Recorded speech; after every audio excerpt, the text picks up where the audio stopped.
Good morning. If you're in Australia. In Australia, yeah. It's good evening here. It's yeah. 8:15 on a Tuesday evening. How are you after your week off? Oh, yeah, shit. I wasn't. Oh, there we go. Straight in with the swear word. Hey. We haven't even started. Wow. Yeah, I was going to do this on the other section as to how I was, as opposed to waiting for you. Well, that's fine. We can do it. We can do it for the YouTube audience and the usual audience as well. Oh, what? So they get it repeated twice? Yeah, because they're that addicted to us. Or they just have to sit through it twice. It's one or the other. That's fine. Yeah, okay, I haven't hold even on. Seen you in like 2 weeks. I know. It's like this is the longest we've gone without actually at least doing a Zoom call since since before the pandemic. Well, since the beginning of the pandemic. Yeah. To be fair, I've only seen you like in person once since this all began, and that was episode 6 or something when we were in person. Which must have been. Hang on, that was June. So we're coming up to a year. Yeah, and that was since we've seen each other. Yeah, well, and that sad. Was I believe that may have been our worst ever episode. Oh yeah, because of the sound issues. It was terrible sound issues, and also the listening figures. That was like just after we started, and we were still getting like 15s and 20s for our initial figures. We're doing a lot better now, but yeah, I'm pretty sure that one is still like right down the bottom. So if you want to, no one's going back to listen to that one. Yeah, it's dicks follow dicks unless you're a nilly willy, and it's that was the episode. That was what the episode was called. What that's even about? I think we were talking about like Ferrari being dicks, and then you were like, "Oh yeah, well, dicks follow dicks." Oh yeah, all right. I'm literally. I think one day we'll go back on our first ever episode. Oh God, no! I have listened to it back once. Like, have you? About 6 months ago, I listened back to it once, and like the sound quality is terrible. It's really bad. Yeah, not good. Right. So I haven't got my big screen today either, so I'm sat in the dark. And if I turn on the light, I think I even go, oh no, it's fine. Oh no, I do go back into the bit of Dark Ages. Don't know. Yeah, so my big screen. I now have an office for the next 10 weeks. Ooh, so I feel, but literally, it's a black hole. Like there's no windows. And then they've put up we're working in a college at the moment and using that as a base for our film. And it's a media section in this college, and they've put up all these pictures of like a famous film. I'm in the Jordan room, which is the Neil Jordan room, who directed. I can't even remember. And basically, there's lots of posters on my wall of the films that he's worked on, except they're all in black and white. So it gets even darker, that room. And then there's a ceiling at an angle, which has no lights on it. So there's one tiny light in it. So I'm like sat in the dark. But hey, it's an office and it's only for 10 weeks. I can't complain. So yeah, like I'm not, it's interesting. So, but I did get to manage to watch all of the Indy 500 and the Extreme E while working, and I actually was very productive while watching those things. Yeah, and that's Extreme E, not Formula E. Laura in the chat, just saying. Is she on the chat already? Yeah. What's she saying? I haven't even. She just said that you're in your office watching Formula E all day. Formula E have not been on for a few weeks. No. So anyway, I'm gonna have to go onto the live feed to see what she's on about. Yeah, I've got it up on my tablet here, just in case there's anything that comes up that we need to mention. But there we go. At least there's one person watching it anyway. Yeah. Bless her. I'd go. She was going to say she wasn't going to watch it. Well, she's been caught. Live. She's been caught. Oh dear. Cool. Right. Well, thank you for filling. I kind of listened to some of what you were saying about your dark office, but I've sent out my links and stuff. So we are good to go. If you are good to go, I am good to go. Okay. Let's start the podcast. Oh no, I'm not good to go. Oh, okay. There we go. Sorry, it suddenly came live. What's Darren on about? Probably because you're swearing. That's how it is. Yeah. 2 cars in one corner, and the brakes are Any Formula E in this yet? Not yet. I haven't had time. Extreme E in this? No. In fairness to me, the in-laws were down and I didn't leave until late last night. I was going to do so much yesterday, I just couldn't. Are you allowed to have guests now Yep. in the UK? We're not. We can't do anything. We haven't Anyway. even got a pub open. Not even outside dining. Here we go. With a big one. Big one.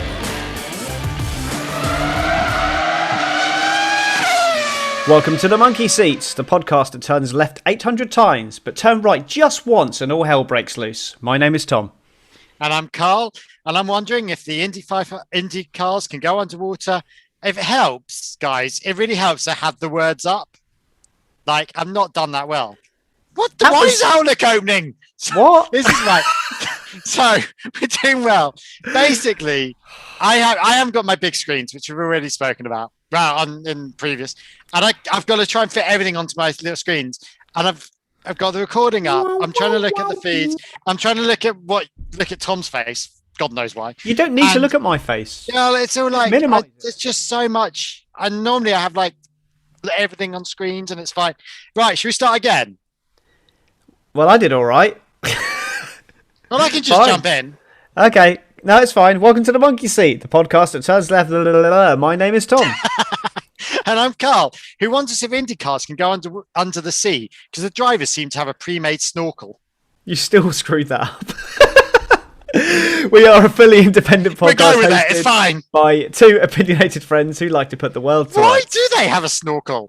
Anyway, you can find us on all major podcasting platforms by searching for Monkeyseat Pod. You can get in touch with us by leaving us a 5-star review to get a shout out on the show, or if you want to support us, you can visit our website monkeyseatpod.com and make a donation to help us continue doing what we're doing. Someone made a donation. They did, but we're not supposed to talk about that because I haven't put it on the website yet, so I've told them it's not coming till next week. Okay. You can also follow us on the socials at Monkeyseat Pod, or visit our YouTube channel where you can hear me muck up lots of lines and not get this right. To see the shows out live and see the mistakes that didn't make the final cut, like that one, because I should have just carried on reading and not ad-libbed. Hey ho, it happens. There we go. So I'm back. You're back. Well, I don't know. Hang on. It's one of those ones. I'm back, but I was never away because it was just that we couldn't find a time where we could both do it. Yeah, So it was more like it's not like I've not been here. It's just that I could do the start of the week and Carl could do the end of the week, and we just decided, well, there's no point doing one at the end of the week. I couldn't really make it anyway. So it's just, well, I'll just do one of my own at the start of the week, and then we'll do a bit of a catch up. So we're going to do a bit of a mix today. It's going to be Indy 500 centric, obviously, but that's going to be the second half of the show. We got a guest coming on, which we'll mention in a minute, in about 40 minutes time. He's going to come straight into us live. And it's the first time we met him, apart from a quick chat over email.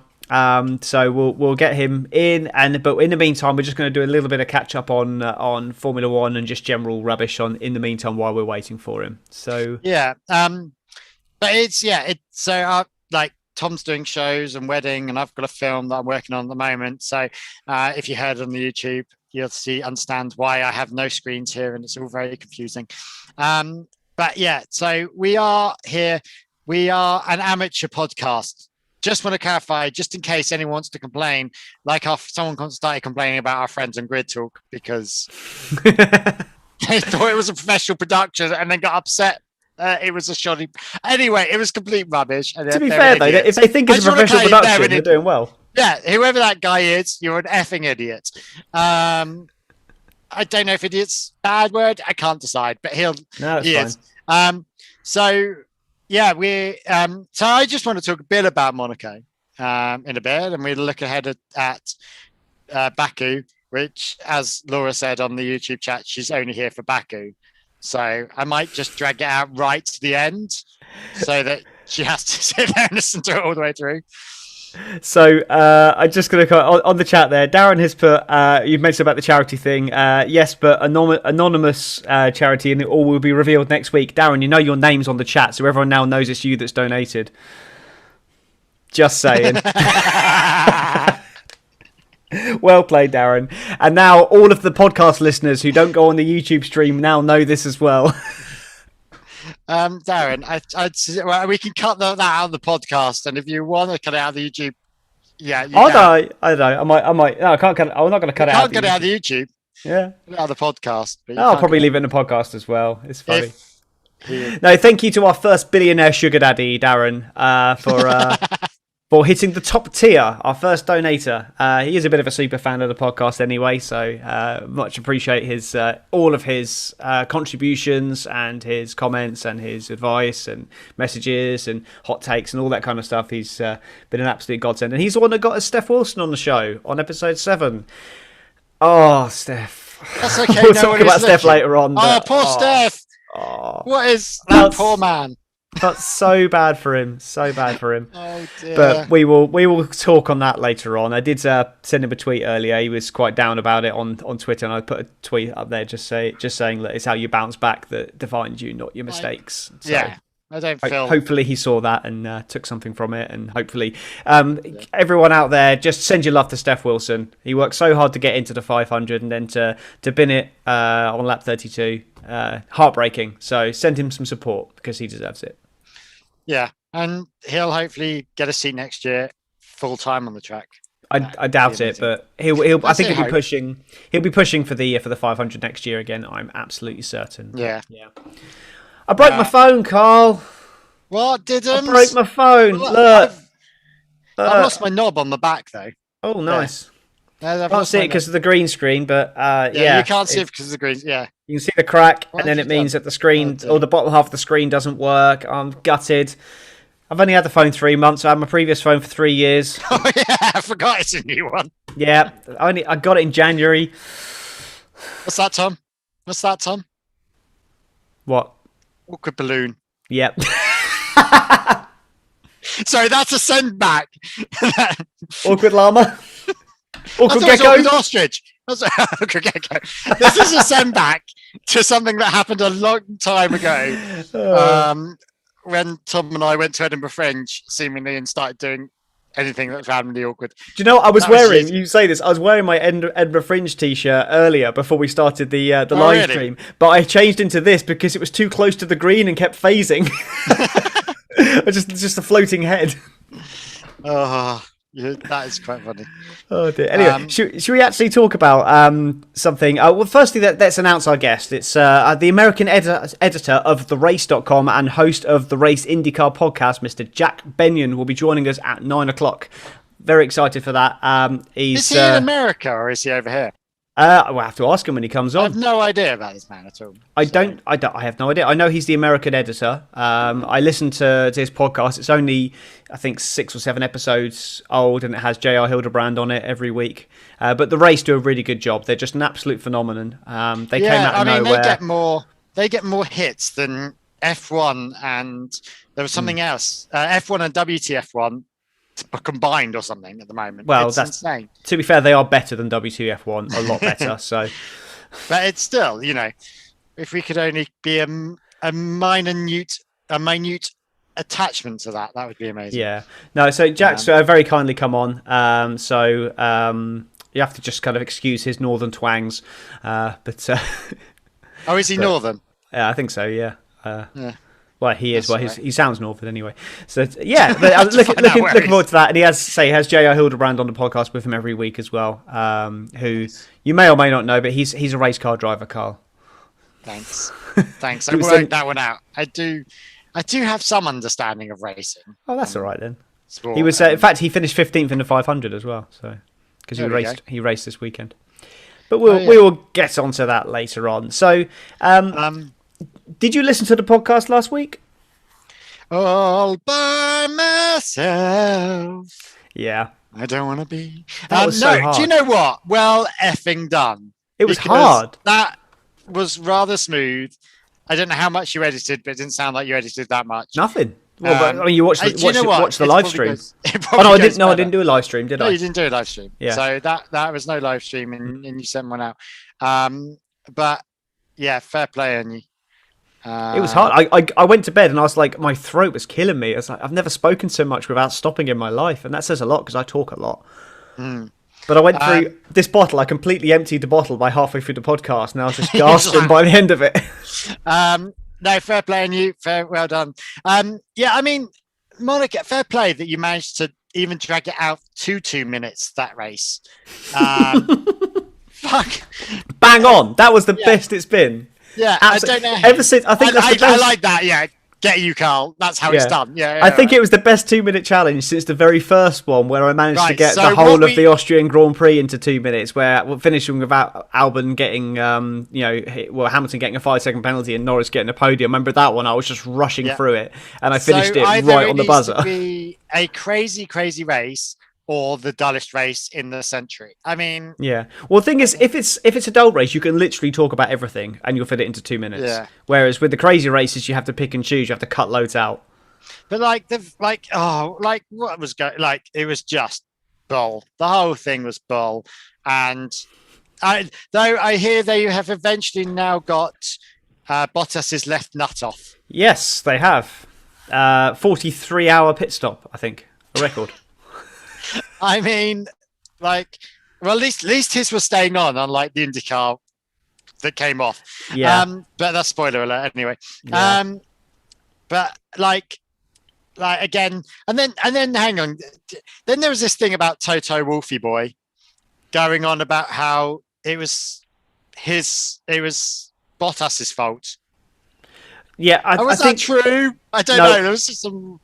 What he said was, he said that Bottas contributed to the problem by not stopping on his marks.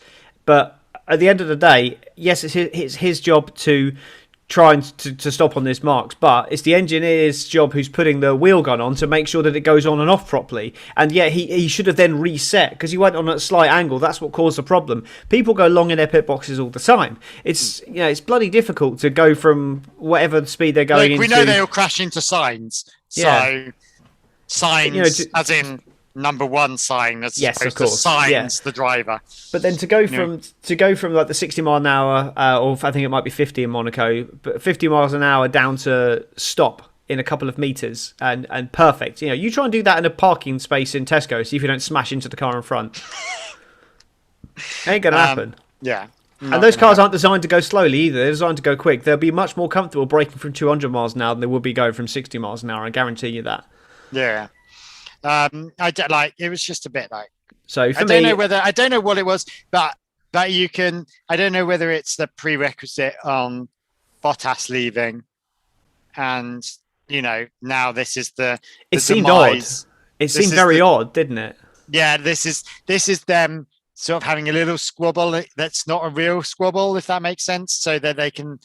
Equally leave on good terms or what? I don't know what's going on. I don't know why you mentioned it. It seemed completely pointless to mention it. Yeah, I don't know. It's something's going on. Whether they're looking at doing a bit of an ousting.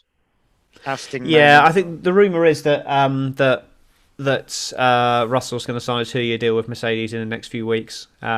That's a rumor I've heard today. Actually, I don't know how true that is. I heard it from a source that was less than reputable.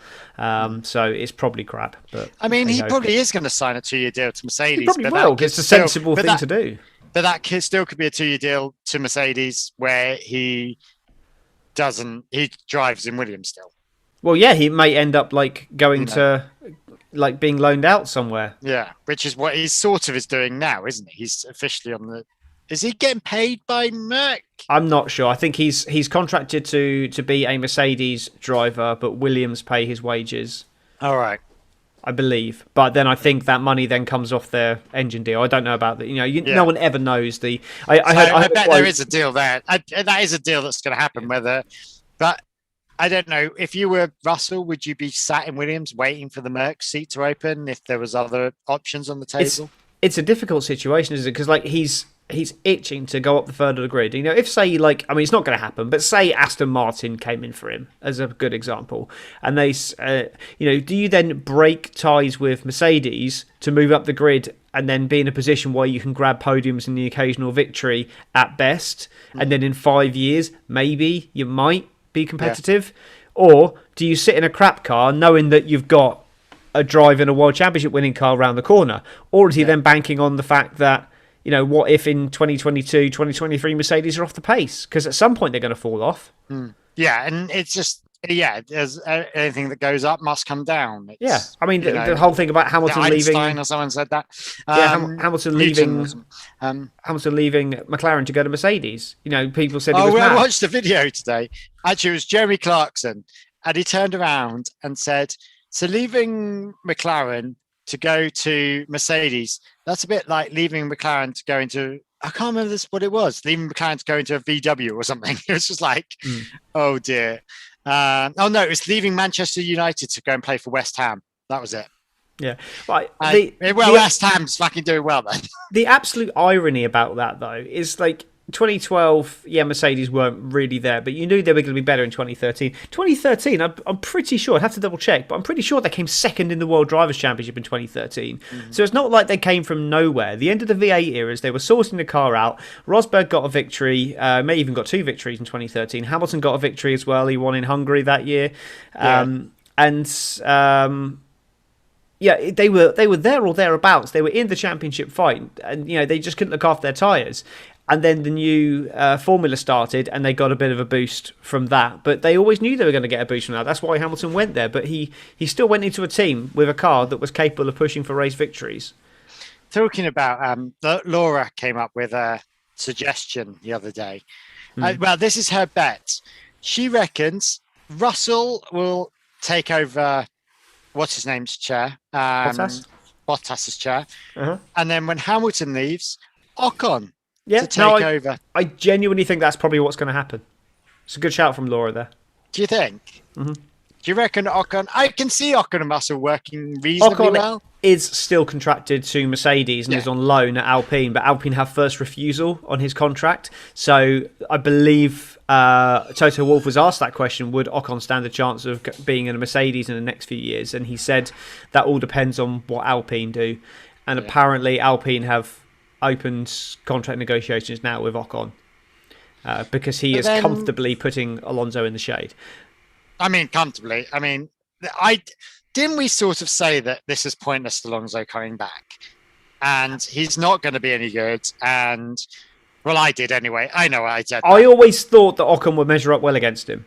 And you can go back and look at the podcasts beforehand. I can't be asked. This isn't me just saying, I always thought that, but I always said it. I always said that I think over the course of a season, Ocon and Alonso will be closely matched, but Ocon has definitely got a chance. I didn't think he would be so comfortably ahead of Alonso, but I definitely thought he'd run him close and potentially beat him. Because, Ocon pushed Ricciardo close. Everyone says about Ricciardo being so dominant. But, by results he was. But by performance, it was minor amounts. Yeah. And Ocon spent the first half of the season getting used to that new car. Like Ricciardo did the year before. And Sainz did the year before that. But is that now going to happen are we now looking at that? Are we now expecting Ricciardo to be jumping up? Are we expecting Alonso to be jumping up in Baku? It's difficult to say. I think Ricciardo's is an odd one, really. I think from what I can understand, I don't understand the whole technicalities of it, but the way that McLaren drives is very it's designed to slide through the corners, and he's very much about having a pointy front end and braking and turning, whereas Lando has a much smoother style where he slides through the turns more and puts very little input into the steering wheel. So Ricciardo has to completely change his driving style to drive that car well. So that's going to be a difficult thing for him, to be honest. And I think the difference is, though, that through the slow corners, that's where that's going to hurt the most. And what has Monaco got? Tons of slow corners. But I do think McLaren are going to be strong in Baku. I think they're very, very good in the straight line. There's one sector where they might be a little bit down, and that will be the midsection. So what I think we'll see Lando Norris being quick everywhere, and then Ricciardo will be quick in sectors 1 and 3. And in the second sector, he'll be a bit slow because that's the one with all the tight corners and the slow speed corners. So I think that McLaren have got a chance of a good finish, a very good finish this weekend. I think they'll be best of the rest. Darren, you'd think that there was a script. We don't do scripts. We're theatre kids. We just don't do scripts. We have a running order. Yeah, that's about as far as we get. Which I will read our running order verbatim for this section of the podcast. Monaco talking points, Carl to lead. That's literally all we've got. Well, Tom said, what do you want to talk about about Monaco? And I was like, A, it was effing ages ago. B, nothing happened. But I feel like I need an opinion on this. And like, I feel like we need to do something. And plus, we've got to kill 20 minutes until Jack gets here. Yeah. So, and well, we could start talking about Baku. But I haven't got 20 minutes to talk about Baku. I've only probably got 5-10 minutes worth. See, all I really know about Baku is anything I've seen on Drive to Survive. I'm not very good at Baku. Baku's very hit and miss. Apart from, hang on, I've tried driving Baku on the F1 2019 because I've only just got the 2020. But 2019, and I can't drive it. I just literally cannot drive it. It's impossible. I love it driving. The only thing is, I find the pit entry is incredibly difficult, and just that little dog's leg by the castle. They're the only two bits that I struggle with. But the rest. Oh, what we have to go up and you do left to right, you go right, and then you do this little, yeah. Yeah, it's just getting that bit right. But I tell you what, it's easier on 2020 than it is in 2019. 2019, that's virtually impossible. That bit. Yeah, the game. I can't do it on 2019. It just, and I don't have a steering wheel like you do. I don't know why I'm milking cows. Yeah, but to be fair, I don't use a steering wheel for F1. It's too hard. I use it for like Gran Turismo and things like that, but I don't use it. Do you use it for FIFA 2020 or something? No, I don't really play. So in theory, you must be able to, because the buttons relate to buttons. Yeah, you can. X is your left foot, and stop is your right, and O is your right foot. So in theory, you must be able to play football using the wheel. I don't get time to play anything. I haven't played on my PlayStation for ages. I mean, me and the missus sometimes play Crash Team Racing. We've gone off script again. My son loves Sackboy.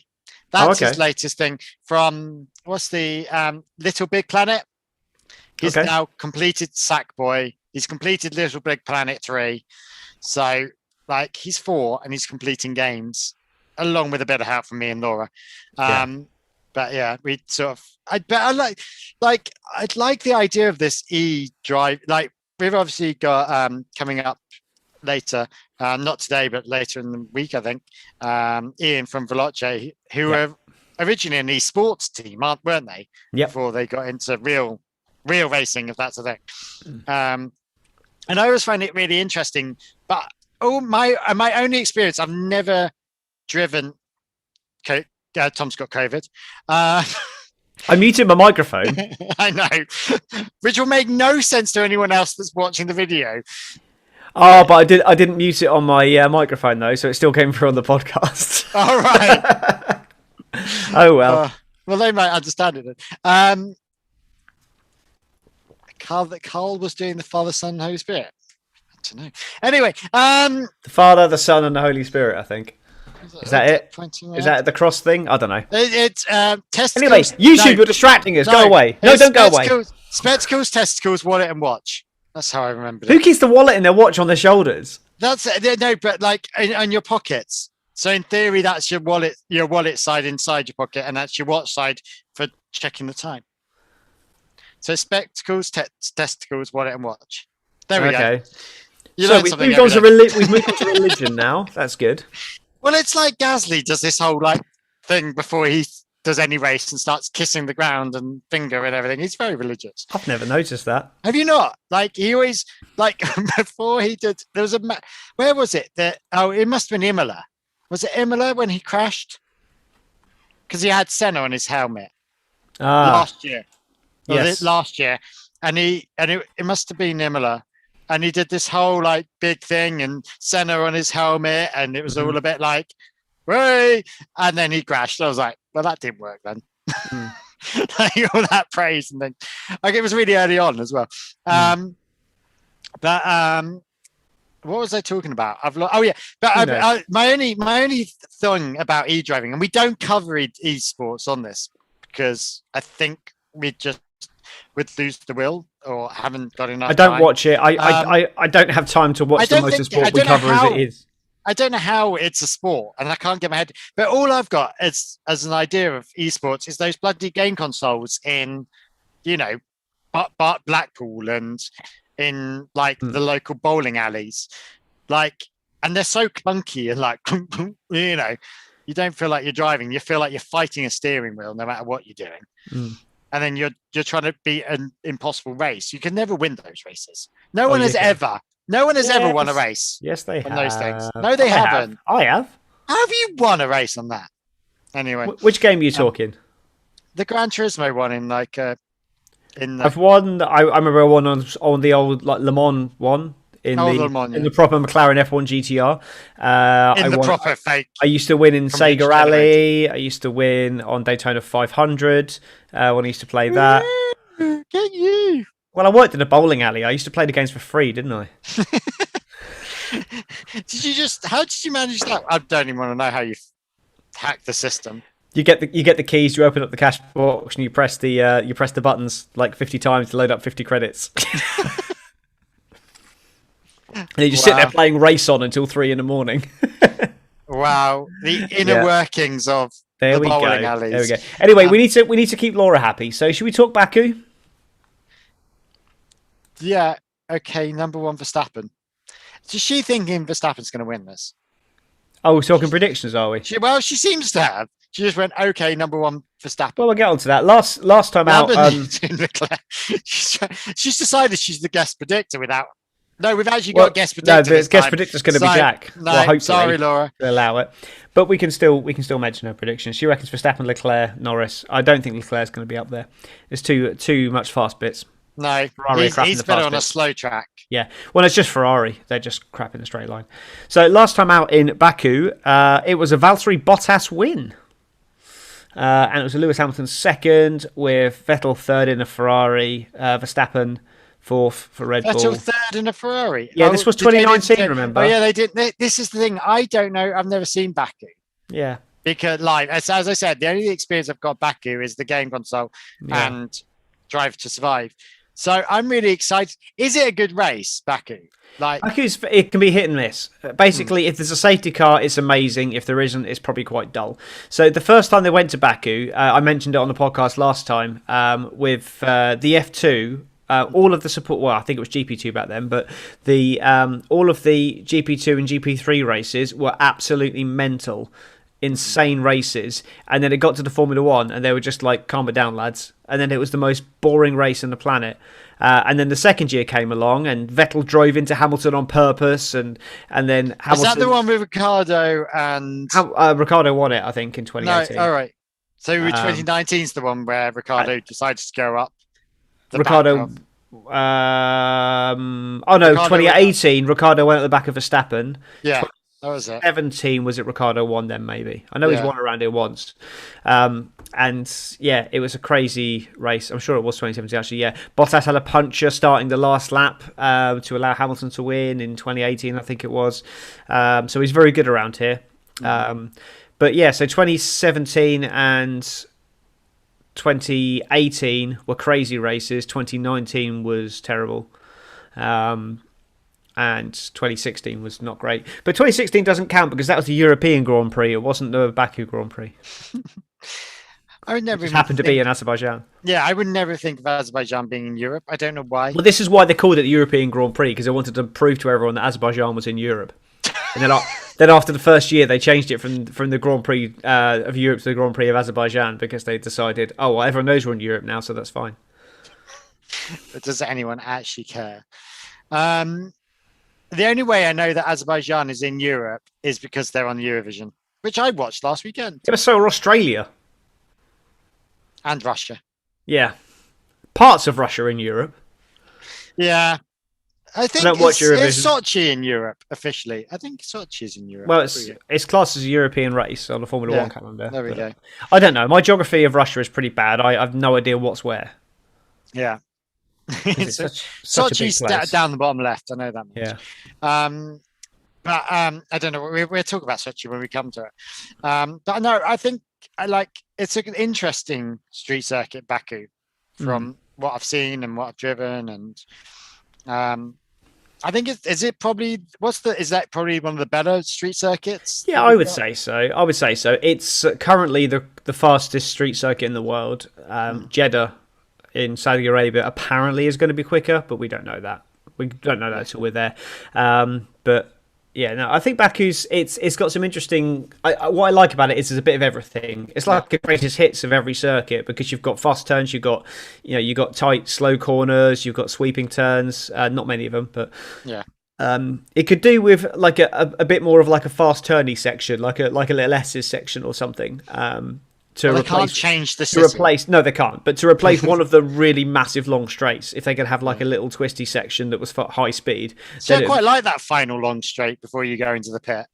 Yeah, it's basically you come out. I can't remember what turn number it is now, but you come out of that hard left-hander heavy braking zone. Then you're basically flat out, and you've got one sweeping left. So where the DRS zone is as well, isn't it?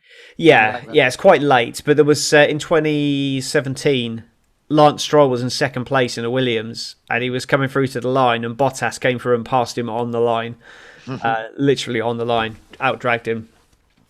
But yeah, that was insane. But one thing we didn't talk about, actually, we were talking about Monaco, was the driver and dick of the day. Did you agree we're going back fine, or did you want to... That suggests that I listened to all of what happened last week. So you didn't listen to the whole podcast then? Might not have. Well, I'll tell you what. I was listening to it in the kitchen, and then my mother-in-law, Kitty, who watched the race and then fell asleep and came back awake again during the race and thought that she was still in the same. She hadn't actually gone to sleep. Said, didn't miss anything. How is he talking still about this race after 20 minutes? And there was another 20 minutes. I was like, this is a good point. This is going to go. So I had driver of the day Sebastian Vettel for the F1, and dick of the day was the entire Mercedes operation. Because it was no, both those are very fair. Yeah, it was more just like the whole thing with Bottas and the way the strategy for Hamilton and just everything about Mercedes of that weekend. All the moaning about the protesting for the flexi wings and everything, the whole lot. And then for the F2, I had Tio Porcher as driver of the day and Alessio De Leda as dick of the day because De Leda was just so terrible. And then I had, because Porcher was phenomenal, I had him as the overall driver of the day and Mercedes as the big dick. The Mercedes. Yeah. So you must be the big dick, and these either side of you are your balls. Now there are two types of balls. There are big brave balls and there are mincy faggot balls. So I did my Vinnie Jones quote from Snatch. Balls have drive and clarity of vision. Sorry, I'm going to stop now. Yeah, otherwise you're going to start going into the pig one. But you got your parties mixed up. That's such a great film. I love it. It's so quotable.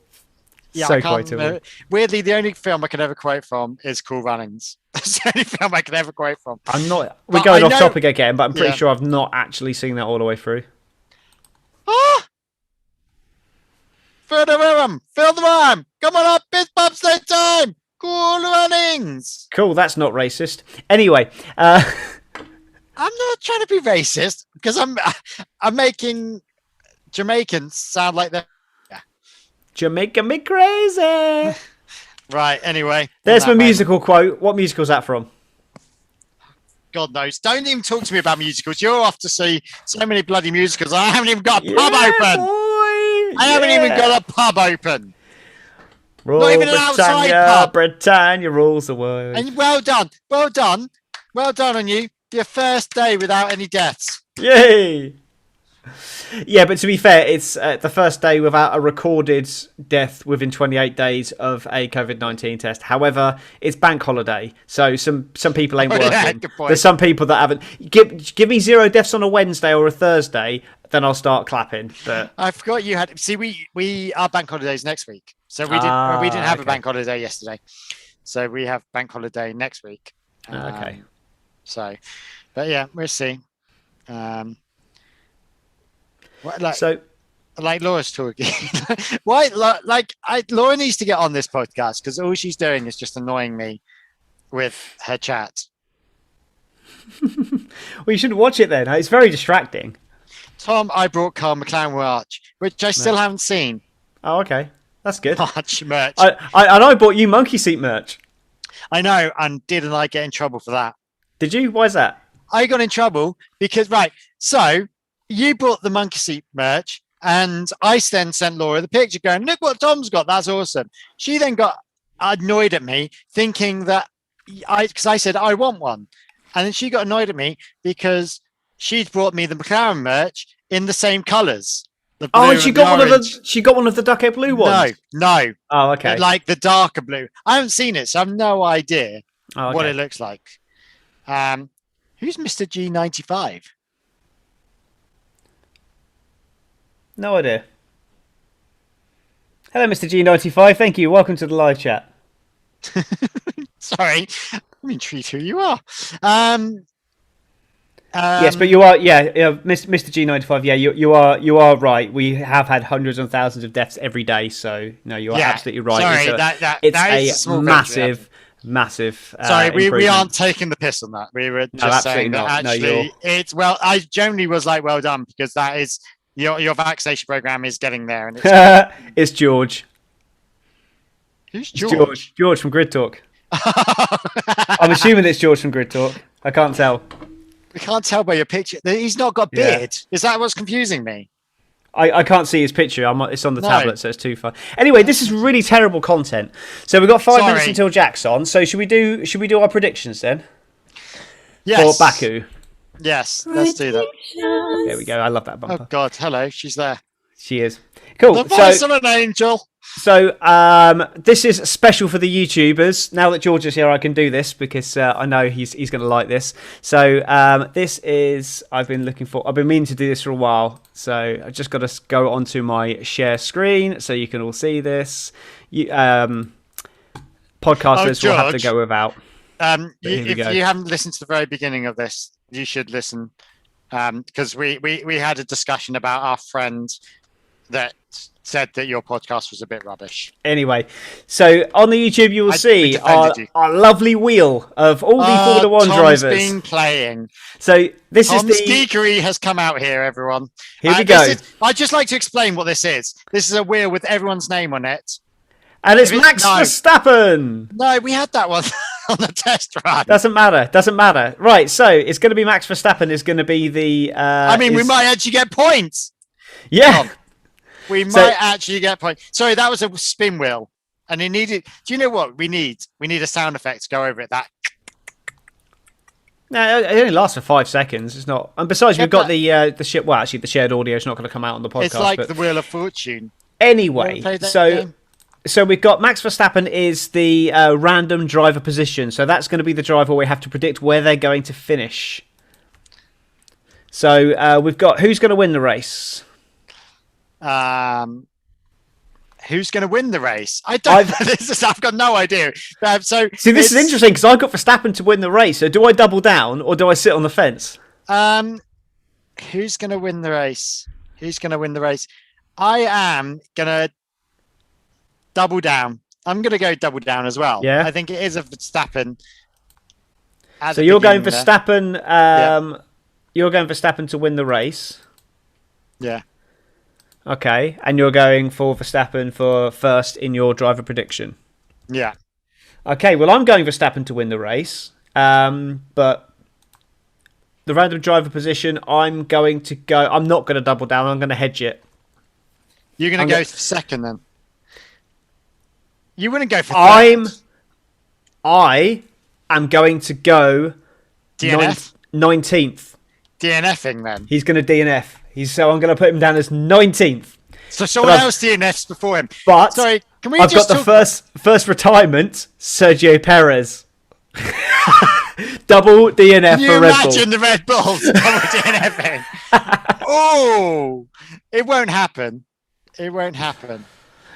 Oh dear. Right. So that's what I'm going for. My predictions then are Verstappen winner, Norris fastest lap, random driver is Verstappen 19th, and first retirement Sergio Perez. So who are you going to go for first retirement and fastest lap? First retirement, Mazepin's got to screw up at some point. He has lasted too long. His luck is out. Okay, so you're going to go for Mazepin for first retirement. Mazepin for the first retirement. He's I don't know how he's so lucky at the moment. Okay, and quickly because we have if you drive around, sorry, quickly because we have a guest waiting. So and fastest lap, Bottas. Okay, so that's wrapped us up on the predictions. We could get Jack's prediction straight away, couldn't we, while we're there? We'll have to introduce ourselves first. That's fine, we'll do that. So we're going to introduce now to Jack Benyon from the race. I'm just going to admit him into the room now. Which is also us introducing to him as well. So we've never met him, so this is going to be fun. Hello, Jack. Oh, he's on mute. I can't hear you, mate. Press the button. Hello. Hi, Jack. How are we doing? Hey! Hello. Can You hear me are okay? live, by the way. I did tell him. That's absolutely all right. fine. How are we doing? Yeah, Welcome. fantastic. Hi. We're just talking Baku. Would you like to be our guest predictor this week for the Formula One Baku Grand Prix? Yeah. What kind of predictions are we talking about? Just a winner, or do we do a So we do winner, fastest lap, and then we have first retirement, and then we pick a random driver finishing position. And this week we get Max Verstappen as the random driver. So there's your four. So I've gone for Max Verstappen to win, fastest lap Lando Norris, and then I've sat on the fence and gone for a double Red Bull retirement. So I'm predicting Verstappen for 19th and Perez to be the first retirement. Carl has gone for Verstappen win, Bottas fastest lap. He's doubled down and had Verstappen to win as the random driver, and he's put Mazepin as the first retirement. I agree with Mazepin as the first retirement and Bottas for fastest His lap. time is up. How he survived Monaco, I don't know. So his time is up, but maybe he only survived Monaco because he was going slow in a slow track. That's the only thought I can think of. He's got a full-year deal, and let's be honest, he's gonna see that out for sure. So yeah, there's absolutely. no point even considering another option really. To be honest. Okay, so who have you got for the winner and for Max Verstappen finishing position? I'll go Lewis Hamilton to win, and I'll go Max Verstappen to finish second. Fantastic. Thank you very much for that. So welcome to the Monkey Seat. It's a bit more laid back than your professional podcast. We tend to talk over each other quite a bit and interrupt each other and stuff like that. So we just watch the swearing now that we're live on YouTube. That's the only thing that we do keep back from. Whereas we used to. I don't do that well though. That's the only problem. Carl tends to forget. But yeah, so thank you very much for coming on, Jack. It's really appreciate it. And so we had a bit of a race, a 500-mile one, pretty long one, with fans. Yeah, so many fans. So the biggest amount of fans ever in COVID times. In the post-COVID time, yeah, post-COVID times. So what was your initial thoughts on the race we saw before we get into the detail of it? Well, it's to be honest, it's not just, you mentioned it's a 500-mile race, like it's a long thing, but the whole thing lasts for a month in terms of the build up to it and the actual practice and then, all that kind of stuff. It's not as long as it used to be in terms of, the guys used to be practicing almost like in the first week of May and they'd be, practice all the way and qualifying all the way through the month of May. That's why it's obviously known as the month of May and it's not quite like that anymore.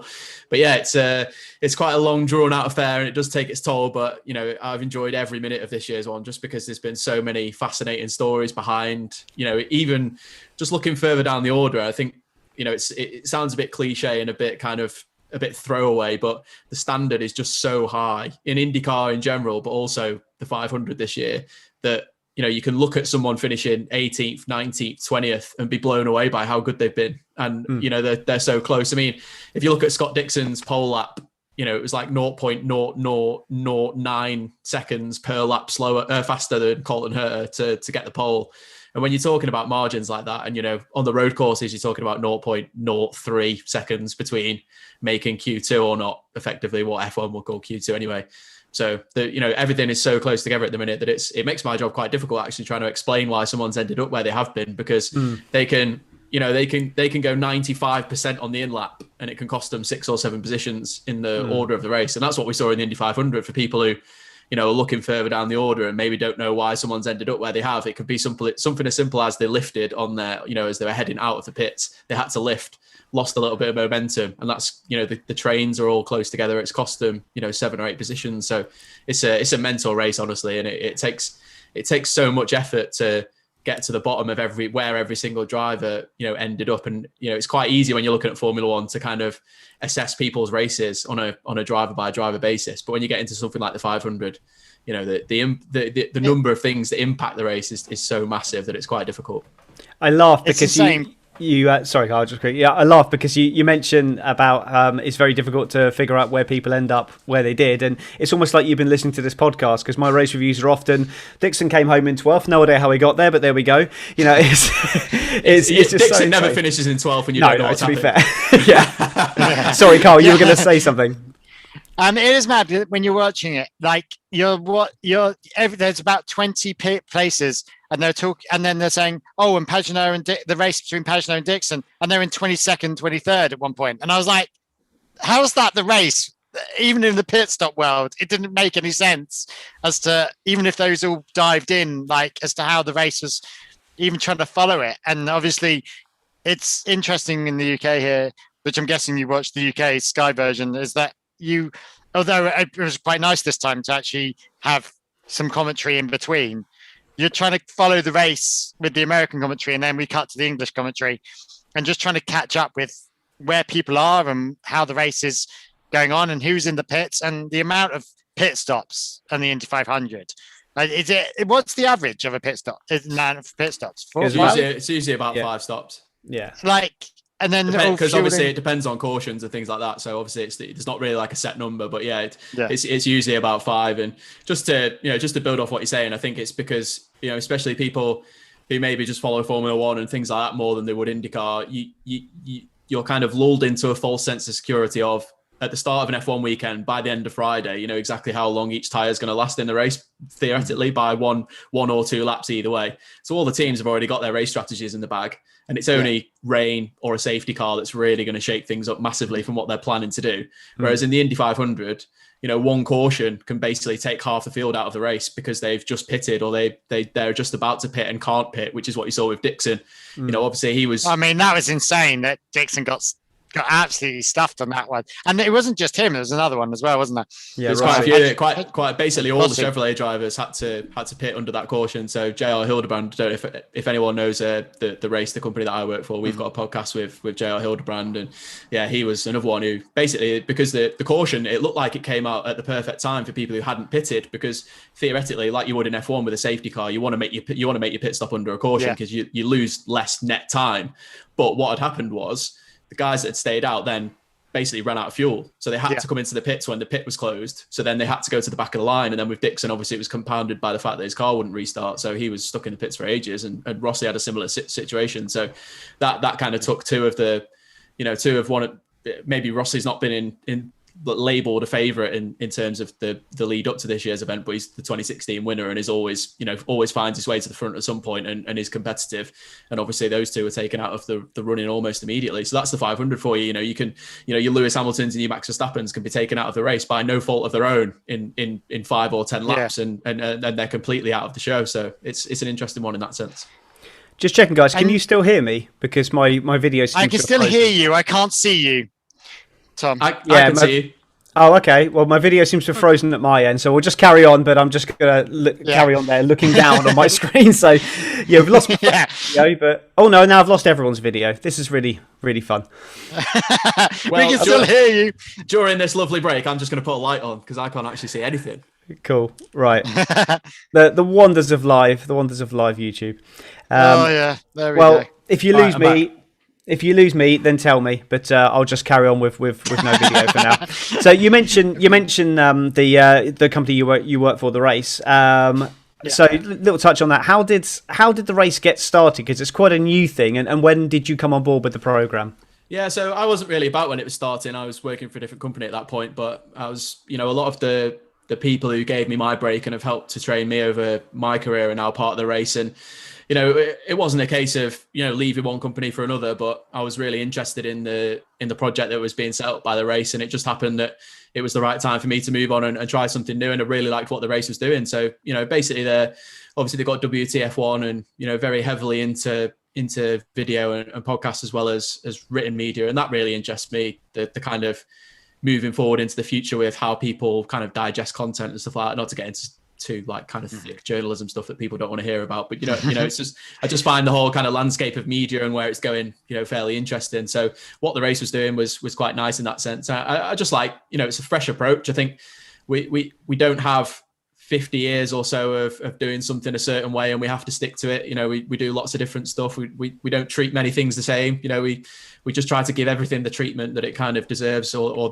the way we think people want to digest it, basically. So nothing's kind of off the table. It's just it's a really fun and interesting place to work. And like the only way I can kind of compare it to is in a kind of funny way is like, obviously you see things like Google where they've got like slides and ping pong tables and stuff in the offices. And obviously we all work remotely, so it's not like that, but it's just a place where kind of ideas just run free, and like no idea is kind of frowned upon or, you know, dismissed. So it's a really fun place to work. And I think hopefully people kind of see that, and it's reflected in our content as well.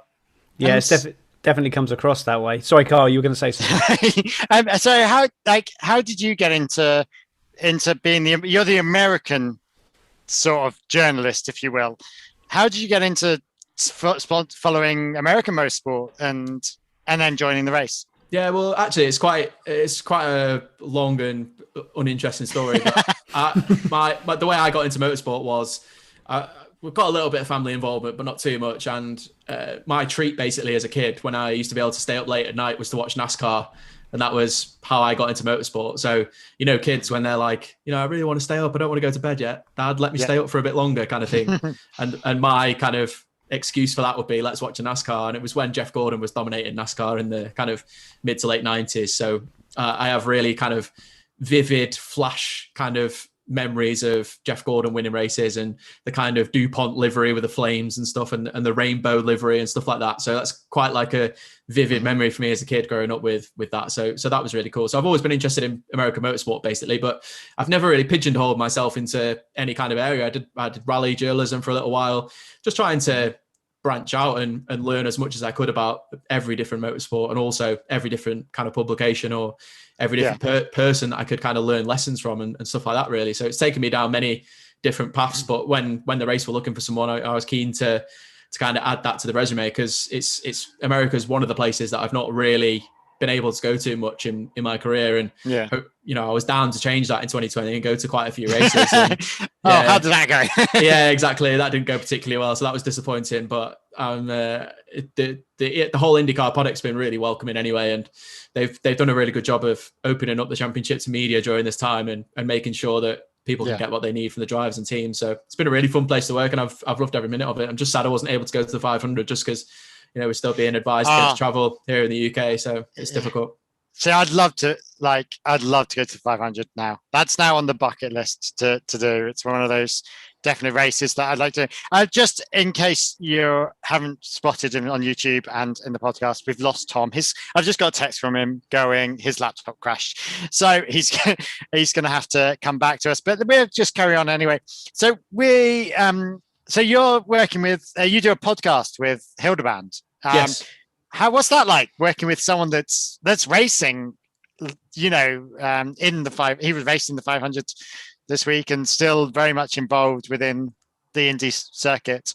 Well, I think we could have done a podcast last year and we talked about it quite heavily, and it was always the plan, but just never really felt like we had the right person, or we just couldn't quite pull everything together because with current drivers and stuff like that, not their fault, but it's obviously timing is so difficult with their travel and doing stuff after races. And then when the pandemic hit, it was like, okay, I'm in the UK, so I'm immediately off strategy. I'm off sync with the whole timing. So that's quite difficult in that sense. So we just never really hooked up and got the right people involved. But at the start of this year, you know, JR was one of the people that I really wanted to get on board, because there's many reasons, actually. I just think he's a very nice, sensible human being for a start. And, you know, just his views kind of align with the kind of vibe that, you know, I kind of wanted to go for. He's a great racer, and he's proved himself at every level of kind of American motorsport over the years. He watches everything from MotoGP to loads of different. Yeah. He's really, really fevered. And he, you know, when you speak to someone, he's a fan as well, by the sound. Yeah. And when you speak to someone and they say, I'm a fan of MotoGP, JR Hildebrand is, I've been overtaken while riding a superbike at Willow Springs by Casey Stoner, kind of MotoGP fan. Like, he is a fan. So he is the guy. And there's a rumor that Rossi's leaving, isn't there now? That's the last I heard on MotoGP world, that Rossi was on his way out. Yeah, he's got to make a decision pretty shortly about next year. So we'll see. It's a shame. I mean, But yeah, it's a shame, but he's such a great racer. That's pretty much all my MotoGP knowledge thrown in there. I'm more. I've done a bit of. I went and saw the Alaman TT racing. That's one on my list, to be honest. Is the TT for sure. It's amazing. I went and do that. I went to the Centenary, and it's absolutely phenomenal. So the 500 obviously happened this week, and we've been really lucky to have Tino Belli on with us, head director of aerodynamics, and I'm slow. So my background is Tom's back. Hello, Tom. I know nothing about IndyCar until we started this podcast, and I've slowly been learning, and that's the challenge of this. So this is the first time I've actually watched the whole IndyCar this week. And it was really interesting to watch. But what it seems to be on IndyCar is there doesn't seem to be any drivers that you think that everyone just seems to be normal or nice. They like the whole IndyCar world just seems to be a lot friendlier than the F1 world, and a lot more chilled. Yeah, I'd agree with that. And I think you see that with obviously Roman coming over, and kind of he's been obviously a great person, because people from a Formula One background have been able to vicariously live through him along his journey. So it's like you're learning about IndyCar at the same time as him through his, all the great social media he's been doing and stuff like that. So he's been a perfect person for that. And I think, it is one of them things that sometimes, as a motorsport fan, maybe you just don't come across it, or it's off time zone. It's difficult to watch sometimes for people in the UK or in Europe and stuff. Maybe you need, if you're in Sweden and suddenly you've got two drivers in the championship, that's a great excuse to start watching, isn't it? And you get in that way. But yeah, sometimes it's quite unusual to get into if you're not actually in the States. But yeah, it's a great championship. And like I said before, to work in, it's really nice, and everyone's really welcoming, and it's, everyone's really cool to work with. Try being in Ireland. It's trying to get hold of anything IndyCar is impossible over here. But anyway, sorry, Tom. Hello, you're back. Thank you for holding the fort while I was gone. That's. I'm really, really glad the live stream didn't crash, because I've now lost all my audio as well. So I'm going to have to rip from the live stream to use this audio. So hey ho, it's the joys of live podcasting, I suppose. So you only missed us talking about MotoGP anyway. So it's we went on some random guys. This is a 4-wheel podcast. Come on. I mean, obviously we had some very bad news from Moto 3. Oh, yeah. Weekend, didn't we? So that's obviously like to wish best wishes to the families involved. I know the young rider died, but I confess I don't know the name of the driver, because I'm not into MotoGP, but I know there was a young driver who unfortunately passed away, which is horrible. And those are nutters on those bikes anyway. I just can't imagine. Can't imagine riding those things.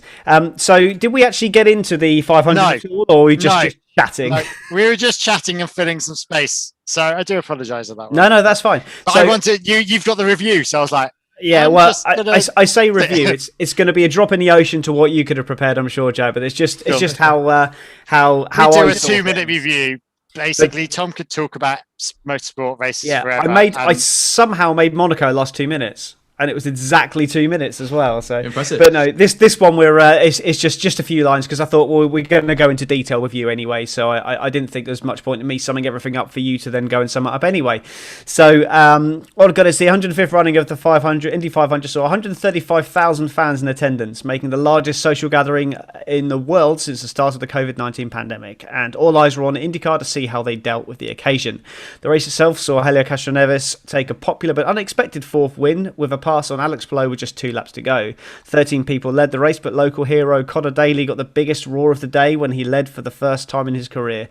He went on to lead 40 laps in total, and more than anyone else on the day, but a combination of circumstances curtailed his run at the front. Demolition Derby, that was probably one of the reasons why. Oh my God, yeah. Pole sitter and overwhelming favourite Scott Dixon only led 7 laps after an early caution caused by friend of the podcast, Stefan Wilson, forced him and Alex Rossi to make an emergency stop for fuel and failed to restart their engines, having coasted into the box. The only on-track crash happened on lap 118 when Graham Rahal's wheel made a bid for freedom as he came out of the pits and straight into the wall, and the errant wheel then hit Daly's nose cone, but fortunately not causing him or any harm to any spectators. Towards the end of the race, we saw Palou, O'Ward and Pagenaud all looked like they had a shout of the win, but Spider-Man judged his overtake perfectly to see off the challenge with a brilliant win in style. So, yeah. What a win. Yeah. What a win. I have to admit, that was a great win. I mean, how significant is this, the fourth win for Helio Castroneves? Is he only the fourth person to ever win 4 Indy 500s? It's Alonso Senior, AJ Foyt, Helio Castroneves, and Rick Mears. So that's the group. And has anyone ever won 5? Or what's the most? No 4's one's won the 5. Yeah. So that's the target for next year. That's the target. He's not gonna let that one go, is he? He's definitely gonna try for next year. And yeah, I mean, what a great race. And, the McLaren, they came in third as well. Fourth in the end. Pagenaud got him. Was it? Pagenaud got him on. I thought he came in third. No. He had to lift off at turn 2 because he was going to go into the wall if he kept it pinned. And then Pagenaud got a run on him and passed him on the last lap. So, we are very much McLaren fans on this podcast. So as you can see from my lovely orange top, but it's always a bit of a McLaren fest when it comes to the IndyCar reviews. I'm very much cheering for the McLaren boys, but didn't have a lot to cheer on this one in the end. He was very. I thought he did a very valiant fight. Very valiant fight.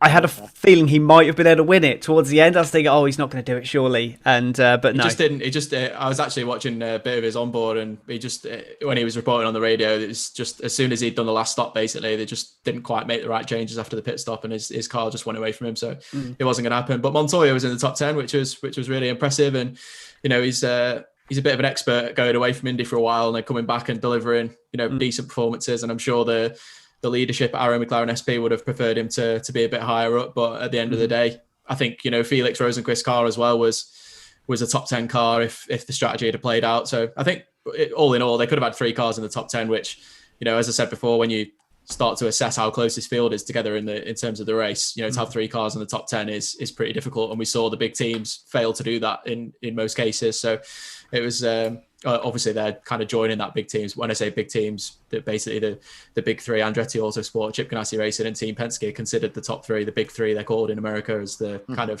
the thing that you judge yourself off basically as an IndyCar group. And I know Arrow McLaren SP are desperate to kind of make that a big 4, and they've spoken about that at length. But it's been a mega season for them, really interesting, and that Pato really needs to pick up that road course form now and find a way to make that car work on road courses, because he just drives it on a knife edge at the minute. The car, he says, is the most difficult to drive in the whole of IndyCar, which is quite a bold statement to make.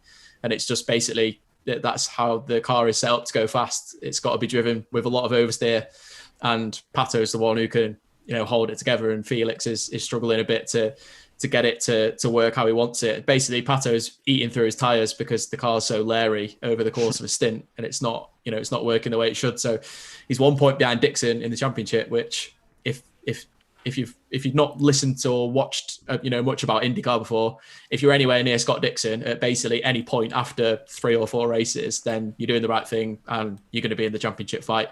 So to be 1 point behind him after 6 races, including the double points Indy 500, is a nice place to be. So that'll definitely be an interesting storyline. And yeah, I wouldn't be too disheartened at their performance over the 500. It wasn't perfect, but definitely some positives to take from that.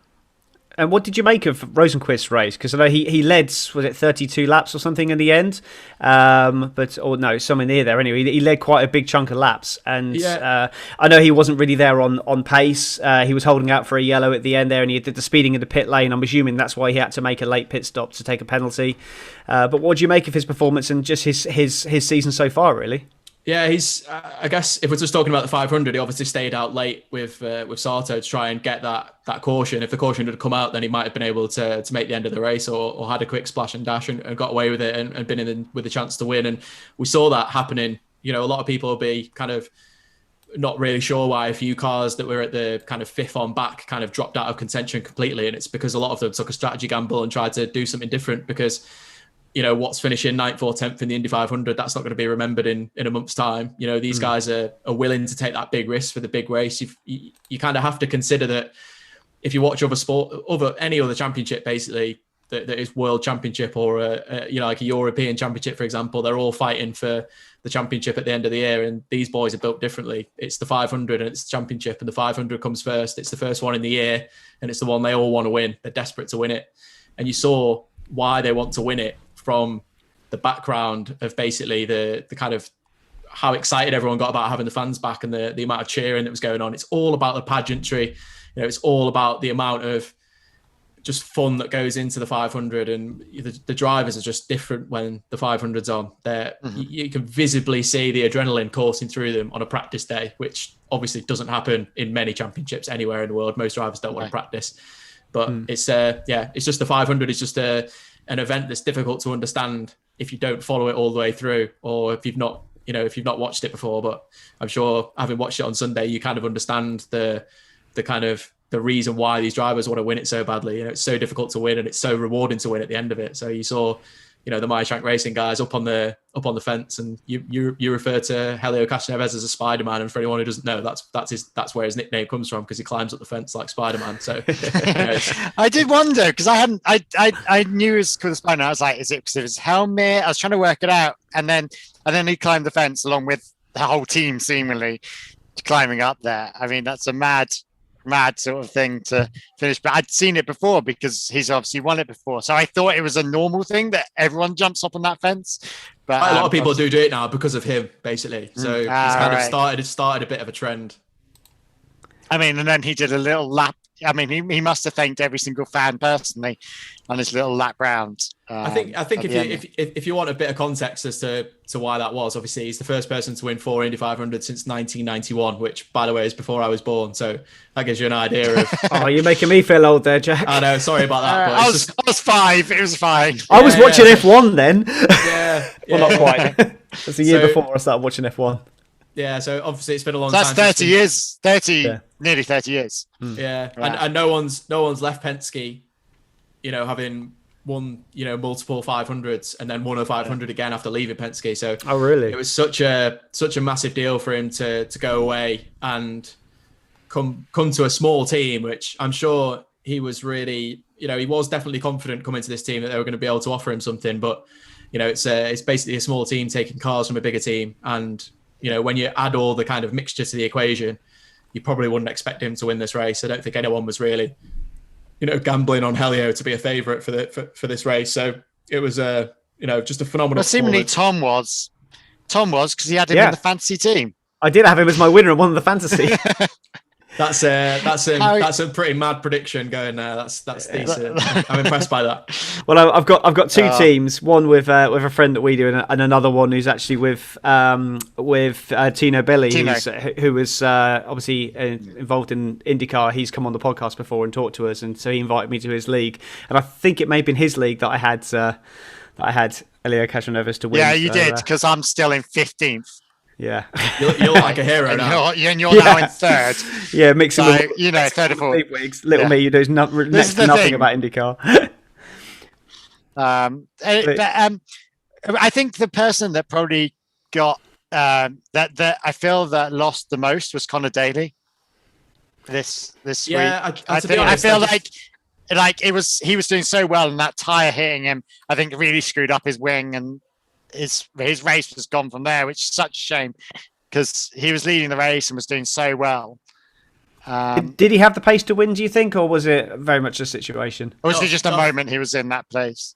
I think for me, I didn't like Ed Carpenter racing strategy, to be honest. From the, it was very clear from practice that this was going to be a race that he didn't want to lead, and I think all the other competitors were quite happy to let them go out front and lead 50 odd laps and reel off a stint or a couple of stints in the lead, because we saw that pack of Castroneves, O'Ward, Palou, that kind of group, we saw people kind of gravitating towards them, and there was a reason why. It's because they were the cars to watch, and they were the ones with the performance. And you can never predict what's going to happen mid 500, and for all we know, something might have happened in the second half of the race that kind of shot VK and Daly into a much better position because of the strategy they were running. But for me, it always looked like the guys who were saving a bit more fuel were always going to have more options open to them. If you've got more fuel in the tank, if something happens, you've got more ability to change what you're doing and adapt to different situations. So, there is benefits to short running basically, knowing that you're going to do less laps than your opposition,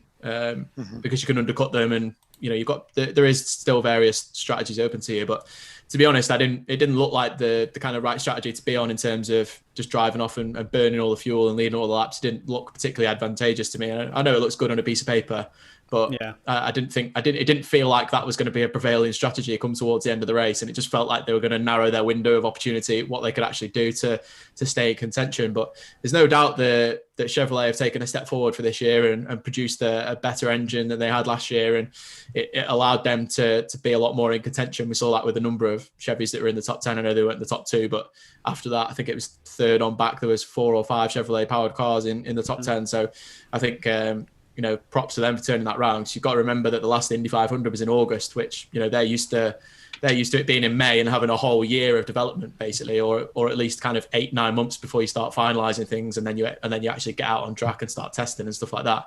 Whereas obviously last year Chevrolet were really struggling compared to Honda, and then they only had a shorter amount of time to correct that before this 500 because of the way it had come out with the last 500 being in August. So it was that was really interesting to see, and a lot of fuel saving going on in the race. So yeah, it was, I think Air Carpenter cars had the pace, but I didn't like the strategy they were on. I didn't think that was going to pay off for them. And then obviously, as you mentioned, Connor hitting the wheel kind of bent his wing, and then Renus actually caught a car coming into pits on his last stop, and it just slowed him down basically. And just that, like what I was saying before, basically, if you have a lift on your out lap or your in lap or something, then it could cost you a few places, and that's exactly what happened to BK. And we saw how quick he was because he made up like 5 or 6 places on that last stint, having lost those places. So I think he might have been, top 5 potentially. But the problem is at the end of the 500, you kind of have to almost throw out what you've learned in the first 100 laps, because guys are making changes to the cars, and you get these kind of people coming from nowhere like Simon Pagenaud, who'd been working on his car all race. It started as a good car, but he was further back. Come the end of the race, he was not in traffic anymore, and he had an amazing car, and that's why he looked like a hero towards the end. But you see these guys coming through the pack who are able to work on their car and really make big improvements. So that's kind of why you see some of those guys coming through. So just quickly, Carl. Sorry, you mentioned Simon Pagenaud coming on strong at the end there. Was that due to the fact that he stopped 3 laps later than the guys in front of him? Did it mean that he had more fuel to push with, or was that more just the circumstance? I think that definitely would have helped, but in that last stint, no one's really fuel saving. Everyone's kind of going all out then. So there's I think there's less of that effect. I think, for a start, he had Scott McLaughlin in front of him for a little while there to work with, which is always nice when you've got a teammate in front of you come like the last stint of the 500, just drafting him around and, making it a bit more easy for him. And then obviously he passed McLaughlin and started to work his way to the front. But like I said, I think all of what you saw from Pagenaud was him. He had good strategy in the first half of the race, which put him in a better position than where he started in 25th. He was on the right strategy. He was on the leader strategy. And when he was clear air towards in the last stint, you saw how quick his car was, and it was masked by the fact that he was back in the pack. And then once he was released, almost like let loose, he was absolutely rapid. And I think anyone who was kind of watching him closely in practice kind of predicted that he had that in the bag. But it's always difficult because last year his car looked good and it was pretty woeful in the race, to be honest. So it's so much of the 500 there's thousands of factors that affect how a 500 plays out, but one of them is how much you adjust in the race, and not just how much you adjust in the race, but how much you adjust in the race versus conditions, what the temperature's like, because the 500 is one of the most temperature critical races that there is out there. And if you've trimmed downforce off, or you put downforce on at the wrong time, you can sink through the order, or you can fly up the order. So it's difficult. No one really, there's no magic bullet where you see a car usually go from the back of the pack to the front of the pack in one stint. It's a race long process that these guys have to work through, and you have to make the right decision along every single path to get into the position that Simon was in, and he still finished third. But I think one more lap, maybe a lap and a half, he definitely would have been on the back of Helio and probably would have passed him, because he was with Palou at the finish line, having been like 6 or 7 car lengths back when he was behind Pato. So he passed Pato at off turn 2 on the back straight. So between turns 3 and 4 and the start finish line, he'd reeled Palou in completely from like 6 or 7 car lengths back. So he definitely had a quick car, and he would have been one to watch if the race was another, 2 or 3 laps longer. But then if you go through the pack and speak to the drivers, every single one of them will have made a position up or something if they had one more lap in the race. That's how it always goes. Yeah. I mean, you look at Alex. You mentioned Alex Palou as well there, and he's now the points leader in the championship. He was the only Ganassi car not to be impacted by the yellow at the start or at the end of the first stint. So, do you think this is the team, or was it is it his car in this, or is he that good? Because he's the points leader now by quite some margin over Dixon. So, is he in with a shout of the championship after this, or is it very much down to just the fact that Ganassi seem to just have the measure of this championship at the moment? Well, first of all, you say Alex Palou correctly, which is nice. Not many people get that right. So you deserve some props for that. That's how else would you pronounce it? Hello? I've heard Palou. Palou, they're quite common, so it's Palou. Yeah, I think it was called Palau when he was in, Palau when he was in the junior formulas. I think Alex is just the kind of guy who is he's so laid back, he's horizontal, and he's lovely. So he would never correct anyone who said his name wrong. But yeah, it's Palou. But anyway, there was quite a few questions you asked me there. I think definitely he's a championship contender. Anyone who's 36 points ahead of Dixon at any point is a championship contender to be, not to be messed with. But also, there's a lot of points given out for races at IndyCar, so it's by no means over. But that was a big, big point swing towards Palou from where he was before the race, and obviously that was part of that was Dixon finishing 17th and Palou finishing second. And the Indy 500 is the only double points race in the calendar, so it's that was a really strong result for his championship. He's not thinking about the championship yet. He's still taking it race by race, but when you finish second in the 500, that's always a massive boost to your championship hopes. It's like one goes with the other, right? If you do well at the 500, then you've had it's the only double points round of the year, so you've scored big points, and there's no more opportunities for someone to take double points away from you. So it's a win. It's always a win to score a lot of points at the 500. He's come into that team and done a phenomenal job, but I don't think it's a surprise for anyone who watched him last year or has watched him along his career at all, really. To do what he did in Super Formula in his first season was mega. We've seen some of the people in Formula One who've come through Super Formula, and it's obviously been a brilliant training ground for them. One of the only other single-seater championships has refueling, which obviously kind of opened up a few of the strategy ideas to him, I guess, before he got to IndyCar. And then once he turned up in IndyCar, obviously he's in Dale Coyne, and they're a pretty small team going through a big change. They lost a few engineers, like Mike Cannon, one of the most reputable engineers in IndyCar, left Dale Coyne and went to Ganassi, where he won the championship with Scott Dixon.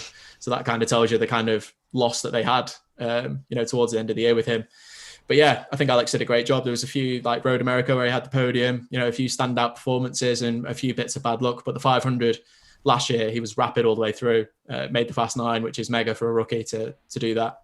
And it was that, the summary of that was that's what made Chip Ganassi want to sign him in the first place, was his performance over the Indy 500 particularly, even though he crashed in the race. So that's kind of what got him the drive. And since he's come into the team, he's impressed them with his attitude.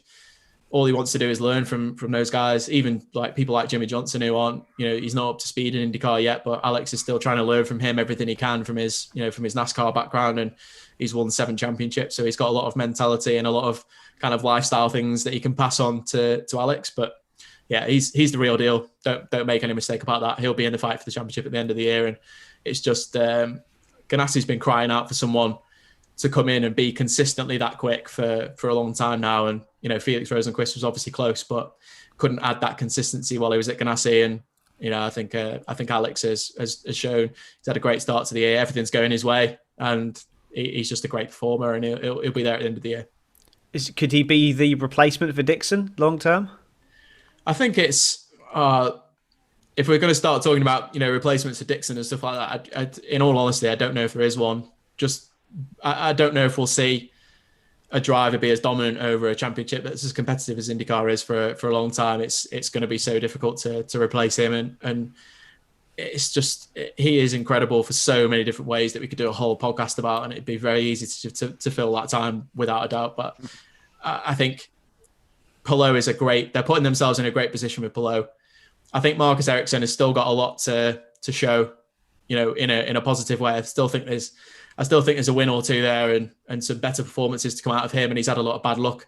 Part of that was, that team being kind of cobbled together at the start of last season with a lot of people who have worked in IndyCar before, but it was a new team with a load of new people coming together. And I think that there was some missteps there last year from that didn't obviously translate into a top result. And then, this season's been very up and down in that sense as well. So I think there's still more to come from him, and he's very consistent. He's always adding points on the board and, looking good like that. I think Dixon's got at least 3 or 4 more years in him, because this is the other thing. Like, when you come to IndyCar and start watching it and learning about it and reading about it, you need to throw your misconceptions of age out of the window that come from Formula One. Like, if you're 22, you're not too old to start, which is basically what happens in Formula One now, isn't it? Like, if you're not 18 or 19 going in, then you're too old, which is stupid. Yeah. And then if you're 35, then you're basically past it. And I think to a certain extent, you're retiring, And to a certain extent, we've seen with Alonso, it's not been the perfect start to the year, but I think the rate at which he's come back and been basically there or thereabouts for Alpine is a sign of what a top driver can do still at his age. And then you look at, like, last year, Scott Dixon was 40 when he won the IndyCar Championship, and Takuma Sato was 43 when he won the Indy 500. And then now we've just had Helio Castroneves win the Indy 500 at 46. America's obsessed with this changing of the guard thing at the minute. And I just don't really buy into it that much, because we see young drivers come in and win races quite often. Like, it's a regular thing. There is something a bit different about Colton Herta and Pato O'Ward. I think they are going to be, mainstays of the future championship winners and stuff like that. But you can't say that until they actually prove that they can do it across the season. That's when there's a changing of guard, when these people are coming in and fighting for championships on a regular basis, and they're fighting for the Indy 500 every year. And we're not at that point yet, because all you have to do is look at last year for your proof that Dixon won the championship, Sato won the 500. This year, Dixon's only just lost the points lead from the 500, but he's still second, and Castroneves has won the 500. Age doesn't mean as much in IndyCar. Is IndyCar all about experience then, more than raw talent, because of the circuits, I presume? I think it's not necessarily about experience. I think obviously that helps, and it's a difficult one, because the young guys who are coming in now are bringing their own ferocity and bravery that, some of the experienced guys are maybe a little bit less likely to kind of go for, because they're thinking about championship or they're thinking long term, whereas some of the young guys are just like, let's just put it all on the line and go for it kind of thing. And obviously the fans love that. People watching this championship love that. Pato O'Ward, all you have to do is watch his onboard or watch any pictures of him from outside the car and look at his hands and see how much they're moving around and stuff. Like, his car control is absolutely spectacular, unbelievable, honestly. They call him the ninja, don't they? Because the way you saw Lee Diffie calls him the ninja. Yeah, that's right. Yeah, he had it painted on his helmet, didn't he, this time? And he had lots of links to Japan. That's it. Alex Palou. Yeah, Alex Palou has a samurai on his helmet from his time in. Is it? Is that him? Yeah. Oh, sorry. Yeah, he's a samurai. Yeah. But yeah, it's an interesting thing that's going on at the minute. I just think, to be honest, I think, like a little bit of what I said before, I think it's a misconception about age. Still think you can be performing to that level. Like, all you have to do is look at Tom Brady and, Cristiano Ronaldo, Leo Messi, all these people, like, from different sports.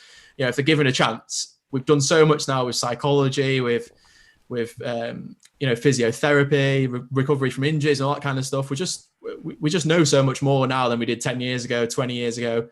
And you only have to see that with top athletes' recovery from injury and stuff like that. I just think some of these, like Scott Dixon, without a shadow of a doubt, is one of the fittest people in motorsport. Ask anyone in IndyCar about that, and they'll tell you. Anyone who's like, I don't think Grosjean's been training with Dixon yet, but when Marcus Ericsson obviously trains with Dixon, and he's obviously talked about how much, how hard he works and that kind of thing. And I think the experience is a big thing. Helps you learn what to do in certain situations in IndyCar races, because it's so variable. There's so many different things that can happen. You get a bit more instinctive as you get older, when you've gone through things 5 or 6 times, when you've been stung by a caution that ruins your race when you were the fastest car on track. You just kind of, you learn to deal with that and adapt to it and accept it and become better from it. And that's one of the things that helps with experience. But these young guys who are coming in are fierce, and it's one of the reasons why they're probably not consistent championship contenders yet, because they need to find a balance between aggression and getting to the end of races and getting to the end of stints and getting to the end of championships. But, I think you can't expect too much from the young guys straight away, and they need a bit of time to bed in. And I think that's another thing that motorsport does badly, is we judge too quickly. It's happened in football. I'm a big football fan, and I watched a I'm a Liverpool fan. I watch Premier League, and it used to be 5-10 years ago that a footballer would get, if they come from a different country, they'd get a year to bed in, and you wouldn't judge them for the first year. You would wait until the second year before you actually judge them. And now we're just hypercritical of everything immediately, and we expect so much from everyone. And I think that's another thing. So starting to see the likes of Herta, O'Ward getting second, third seasons now, and that's when we can start to really look at whether these guys are, they are going to be the top bowler, the real deal, basically. Well, you mentioned again about the experience there. Another experienced runner finished fifth place, Ed Carpenter. He looked like he was running well until a stall in the pit lane, finishing fifth. Do you think he had the pace to win? I think that whole team had good pace and, put in the right position with the right strategy. I think all of them could have challenged, but, as I keep coming back to before, there's probably 10 or 15 cars that you could say that about, that if they were in that position at the end, they might have had the chance. You saw when you were asking me about experience, we didn't talk about Helio, and his pass on Alex Palou was all experience, because he knew the traffic was there. And if he didn't make his move then he would find it very difficult, because obviously you were getting a drafting effect from the guys in front. And Helio would have also been thinking, right, I know that if I'm 7 or 8 cars back in a line, it's going to be very difficult to overtake, because that was what was happening in the race. So he knew if he passed Palou at that exact moment, then he was going to catch the traffic. He was going to have a bit of a draft, but also it was going to be difficult for him or Alex or anyone behind to pass because of this train of cars. So it was just that was an all experience move. But Ed, coming back to him, he was the first. I got really emotional in qualifying, actually, because to be honest, I was a bit emotional anyway, because I was supposed to go to America last year and cover these races and be there and actually see everything happen in person. It didn't happen for whatever reason. It's not the end of the world. There was a lot of people who had a worse pandemic than I did, and I'm not going to lose any sleep about the fact that I wasn't allowed to go to America or anything like that. But this year, I was really hoping I was going to be able to go, and I couldn't, and that was difficult. And then Ed Carpenter's pole lap was good enough for pole at the time that he did it in the Fast 9 qualifying, and it was the first time that we heard fans cheer, and it was the first time I'd heard fans cheer since I don't even recall. And it's something that we don't really, we wouldn't really think about before the pandemic. It's just part of the noise of motorsport. Like, you don't think about the engine going round, do you? No one's listening to the engine notes of an Indy car as they're going round in the 500. It's just a background noise, isn't it? It's just a noise that's there that you don't really think about. And that's what it was with fans. But as soon as we heard fans cheering, and it was cheering Ed Carpenter for his qualifying lap, because Ed's a hometown hero. He's got his own team, obviously based in Indianapolis, so he's a massive draw at the Speedway. And to hear the fans cheering for him on that qualifying lap was quite emotional, just from a humanitarian point of view of, it's looking like we're getting some way back to normal, and things are starting to settle a bit. Obviously, nothing's ever set in stone. That's the first time I heard it. The first time I really heard it on the 500 was when Conor Daly ends up at the front, and suddenly the roar, and just like, oh my God, there's 150,000 people, and you can hear them there, and the excitement of it. It's just phenomenal. Like, life feels like it's coming back to normal, and it just feels like it's just amazing to infectious, and it's quite difficult to understand from a European point of view. But obviously, the way they've handled vaccines in America is very different. So it's almost like, I mean, every state's not the same, and I'm generalizing a little bit, but it's basically first come, first serve. So they've been doing vaccinations at the Speedway, and all of the drivers and teams and everything had their 2 shots and all that kind of stuff, well before the Indy 500 happened. Almost everyone, 90% of the whole paddock was done before the season started in March. So, they've been really on top of it and done a really good job of that. And obviously they've, to a certain extent, reaped the rewards from the 500. But, you say 130,000 fans, but that's still, significantly less than the 300, 320 that they usually let in on race day. And I think it's worth pointing out, it's I don't want to say it's lucky for IndyCar that Roger Penske bought the championship and the Speedway, but it's definitely helped during the pandemic, because he's weathered the storm and steadied that ship to a massive extent. Because I don't know many businesses out there that would be able to come back from basically going from 300,000 fans paying at least kind of $50 a pop to nothing, which is what they did last year, and survive as a business. Like, that is I can understand, businesses struggling and stuff like that through the pandemic. It's obvious, but to lose that much money from that number of people, it's the biggest sporting event attended in the world, isn't it? So to lose that is quite scary. And the fact that Roger had taken over the Speedway and the championship, I think he was a person who was able to ready the ship for that and just have everything ready basically for it. And I think it's kind of a weird situation where you've got a guy who's got a team and a championship, also owns the championship and also owns the Speedway where the biggest race of the year is held. It looks weirdly, it doesn't come across. And the reason for that dodgy. is because everyone accepts it and believes that it's the best thing possible for that championship and that Speedway. And that's where, if you imagine, I don't know, like let's just say, for example, Mattia Binotto bought Formula One while he was still the Ferrari team principal, and then he stepped away from being team principal, but he still owned Ferrari, and that kind of thing. That would be unthinkable, right? Like that would be awful. You'd question that. You'd really question. And, but when it was announced that Roger was taking over, his stewardship of the Speedway and the championship, all the teams supported it. There was no kind of, oh well, how's the championship going to police itself properly if the guy who's got a team in it runs it? There was none of that. And it's because he's a racer. He's a phenomenal businessman. You only have to look at what he's done, not just for himself, but the drivers who've driven for him. People like Rick Mears, who've been set up by Roger Penske to have their own businesses and, learn how to make money post motorsport careers. Things like that. Roger's been absolutely phenomenal. I think with Roger is that the thing that makes the Indy 500 is the competition between all the different teams and cars and racers, drivers. And if you suddenly just became dominant, people would lose interest. And I think what is good is that, okay, he's still one of the top teams, but there is that competition with the other teams, and no one's questioning that.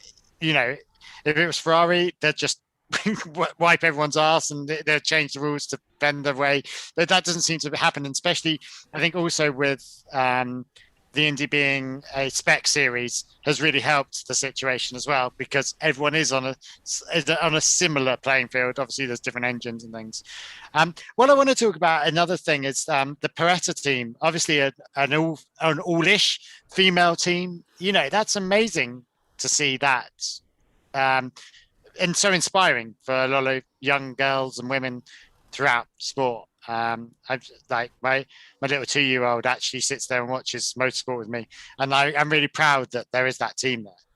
It's a phenomenal set of circumstances how that's come about, and I think we get obsessed with numbers and people and businesses only do things if they're going to achieve a certain amount of number of something. But if just one little girl has watched that team compete over that weekend and decides to go into motorsport, then that's job done as far as I'm concerned. And I think it's phenomenal how they've gone about it. It is a mixed team in terms of the mixed gender. But the two elements of that are probably worth talking about is the pit crew. These IndyCar pit crews are training pretty much every day for the whole season. Maybe not every day, but probably 3 or 4 times a week, most teams. And the team that went over the wall in the Indy 500, 4 of the 7 were female, and they trained from January onwards, basically, or January or February onwards, depending on when each one of them joined the team. So a pit crew of women, a few of which had no motorsport involvement before at all.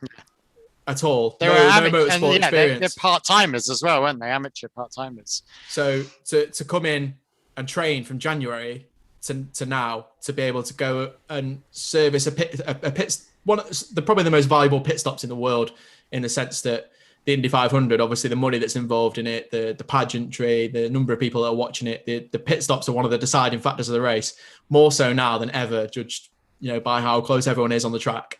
And as I've kind of said a few times now already, it's where most of the positions are made up.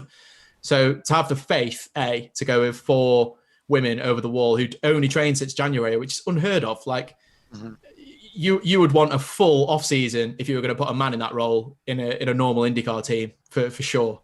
So to do that is amazing. They went from 17-second stationary stops to a 5.5-second average rolling stop, which is mint. If you do a 7-second stop in IndyCar, that's what you're probably aiming for. So they did a pretty phenomenal job to do that. And I just think it's amazing that they committed to it, went with it. They put the women out there and let them compete. For me, it's about showing people that women can do this at that level. And if you give them the chance, they'll prove it. And they did. So that was great. Even Simona losing it on the pit entry there. and they just got on with it. There was no, it just was so inspiring to see them just getting on with it and seeing them just push the car, and it was amazing. Simona's a real deal, and the Penske guys talked about seeing her steering trace after a qualifying lap, and they were like, not sure we'd have been able to hold on to that, like that what she did in that qualifying lap. And this is where the whole competitiveness comes in. You've got Joseph Newgarden, who's a 2-time IndyCar champion. You've got Simon Pagenaud, Indy 500 winner, Will Power, Indy 500 winner. And they're sat there saying, I don't think I could have done what you just did in that qualifying lap. And Simona qualified 33rd, last in the field. So that tells you everything you need to know about how difficult it is to be competitive in IndyCar. Simona's a real deal, for sure. She's good enough to compete in that championship at a very high level. And, I think the other thing is, I think it's really good what they've done in terms of the mixed gender things. I think some people will look at it and say, well, why have they bothered doing that team if there's still men in it? But this program is not about taking all the women that are in motorsport and putting them in one team, because that wouldn't solve anything. All that's going to do is move a load of people who are in motorsport already into a team in the same place, and then they all compete in the same place. That wouldn't work, because you wouldn't be gaining the right amount of experience off, unfortunately, men who are in the position that they've been in motorsport for a long time and have got a lot of experience to pass on for these roles. So that's important. The pit stop crew, Chief, for example, was a man, and he's, Penske has the best pit stops in the championship basically every year, or they're there about. Scott Dixon's crew is amazing as well for Ganassi. But, I think this team starting up now needed some men in it to help, these women get up to speed, and especially when they've come from different areas. And I just think it's so good that they've not just gone after female engineers who are already out there. They're staying true to their word, and they're bringing new people into the sport from different places, whether it is from NASCAR, that's not a big deal. It's people from CrossFit backgrounds, people who've played like hockey and all sorts of college sports in the States. So, to do that is what this is all about. It's about bringing new people into motorsport. And, obviously the women aspect of it is a big part of it, because that's what the target of the team is. But I think there's other teams out there that are doing this kind of thing. And it's really important to aim at bringing people from outside of motorsport, bringing them in, rather than just moving people around in motorsport, because that's not going to solve anything. Yeah, it's opening the book, isn't it? And allowing everyone in. And I think that's part of the program as well, is there's lots of different parts of it, but like the underprivileged as well. And I think it like Indy doesn't have as much compared to Formula One of being a middle class, middle England world. But it's definitely, the IndyCar is definitely a lot more open and a lot more accessible than a lot of sports. And I really felt that this time. And we there was other females that were jumping over the wall. I think there was a Chip Ganassi as well. There was a female in the team. I might be wrong on that one. It might have been Andretti or someone. But it just feels like that sport is going in the right direction compared to any other. Yeah, and a lot of that, ironically, is Roger Penske, who's a 70-year-old American man. So that's I think that's probably white says more billionaire, about, says more about Roger Penske more than anything, to be honest. And it's one of his key sort of things that he wanted to do when he came in and saw what was happening last year in the world and the kind of movements that were going on. He wanted the race for equality and change set up, and they've also set up Force Indy, which is a grassroots single-seater team as well for African Americans, to help get them into motorsport as well, at a similar kind of operating idea as Pareto Autosport. It's just that it's more at the entry level, to try and get more African Americans over there into motorsport. And it's the same thing there. They're coming from they've got like mechanics who've been working on police cars and stuff like that. It's people coming from all different areas who, some of them have mechanical backgrounds, some of them don't, and it's about bringing new people into the sport, which is what that kind of program should be about. So let's just finish off with talking about who you think of your driver of the day and dick of the day. Yeah, just to clarify, this is one thing that we do every race. We pick a driver of the day and a dick of the day, and sometimes there isn't really a dick of the day. But I could nominate someone's wheel for dick of the day. Who would you think would be your driver of the day? I think it's a cop out, but it's got to be Helio. I mean, what he's achieved.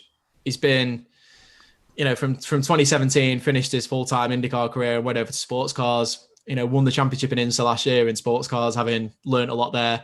Come back with, a team that we've not really talked about in Meyershank Racing, which is a we can talk about that in a minute if you want. We'll come back to it if you want, and you've got time to do it, because I'm happy to talk about them as well, because it's such an interesting story, Monkeyseat Racing. But Helio obviously come into a team that was adding a second car, so it's a whole new group of guys that have not worked together before, and he's just delivered the 500 in the toughest circumstances, one of the toughest 500s for years in terms of how competitive it was. It was the fastest 500 ever. It was the fastest 500 qualifying field ever.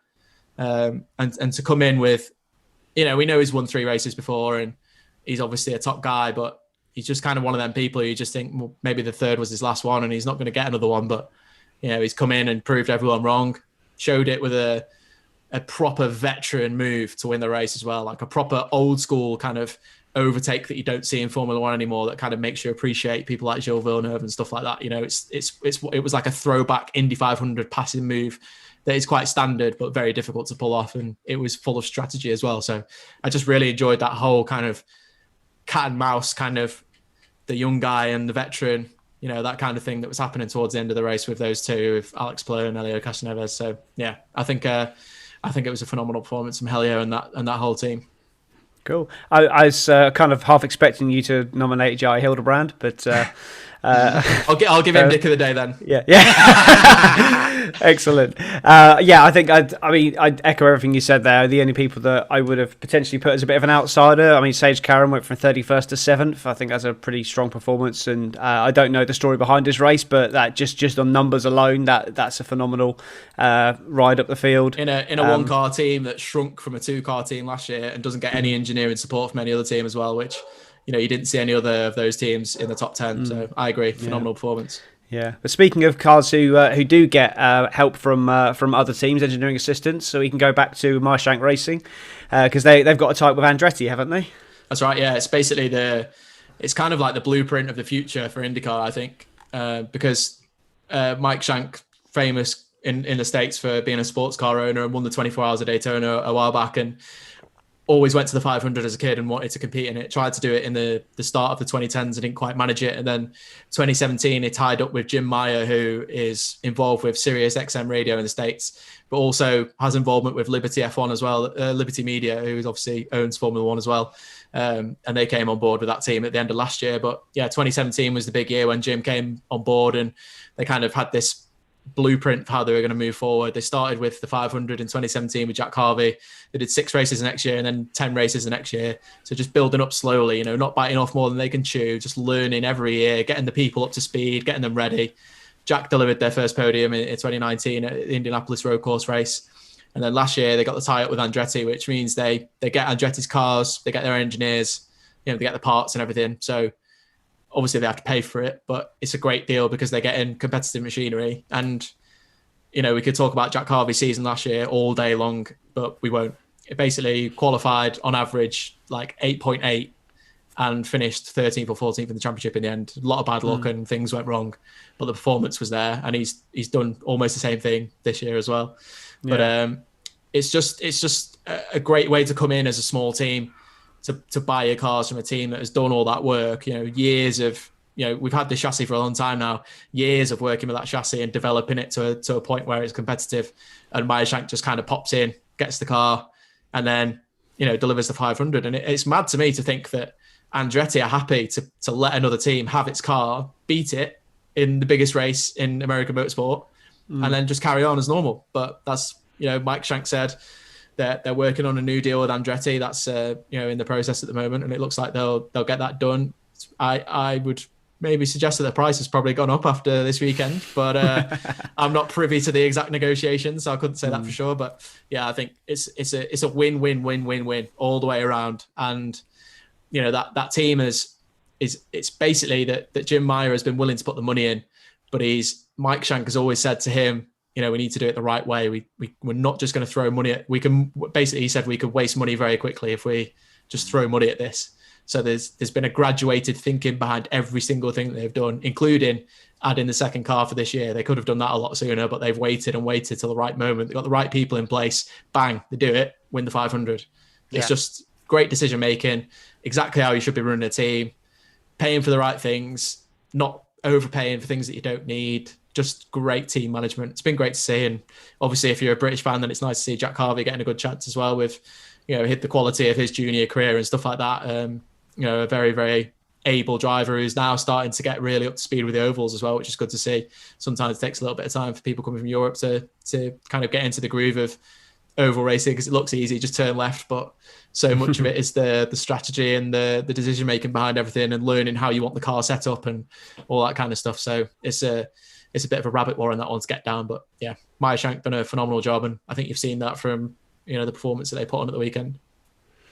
Fantastic. Well, I think we could. I'm sure Carl as well. We could just sit here and chat all night, because it's great it's great to be talking to someone so knowledgeable about IndyCar. You're actually involved in the sport as well. And I've listened to every one of your podcasts so far and absolutely love it. Appreciate it. It's if you want to give that another shout, tell people where you can find that podcast. Yeah, it's called The Race IndyCar Podcast, and you can download it on any of your major podcast platforms like Apple Podcasts, Spotify, Spreaker, all those kind of places. So yeah, make sure you download this one first, but then go and find mine afterwards. Nice, like that a lot. Yeah, we've just done a special episode as well last week on Thursday, looking back at the 1994 Indianapolis 500, which is just, even if you're not interested in IndyCar, it's just one of those stories that you just can't help but enjoy. It's basically that's not where the one way span out and then spin and win. No, that's Danny Sullivan, the spin and win in 1985. Which I can give you a stat about that right now if you want. Go for it. The Indy 500 has only been won from 8th on the grid 3 times. The last time was Kenny Brack in 1999, and the time before that was Danny Sullivan's spin and win in 1985. Right. So there you go. I've got a stat for everything that you want to reel off. No, I'm only joking. It's good. We have no more stats. It's just that you picked that exact one that I knew the stat about, and I was hoping so that was great. I was hoping you'd be a stat man, because we have virtual stat man on from Sean Kelly sometimes. So it'd be good if we got an IndyCar stat man. But yeah, I do like my stats. I particularly like starting positions at the Indy 500 was one from, which you've just found out, obviously. But I did reel that off to JR when he qualified 22nd. I did tell him the 2 other people who'd qualified 22nd on the grid and won the 500, both of which were pre-1935, I think, and told him in long time. Yeah, told him in no uncertain terms I expected him to end that record, and he didn't deliver. But he had he had a great 500. Leading that Foyt team, moving into it from. He was at Dry and Reinbold before and moved into a new team and dominated that team in practice. Have really helped them with the direction that they went in. He would never say this, but I know this for fact. And kind of dragged that team forward through the whole month of May, even though it was struggling a bit, financially, and with Charlie Kimball not qualifying for the race as well. It was that was a difficult one for them, but did a great job in the race. But yeah. Anyway, back to 1994. That's the year that Penske developed the Beast podcast, the Beast engine, which basically. Was like 1,000 brake horsepower engine, and my favorite thing about that was it was built at Ilmore, and Paul Morgan used to put parts for that engine into his P-51 Mustang fighter plane from World War II and fly them and to Heathrow, where they were then put on the Concorde and then flown straight to America. The old times when we had Concorde. Exactly. My favorite. Great little.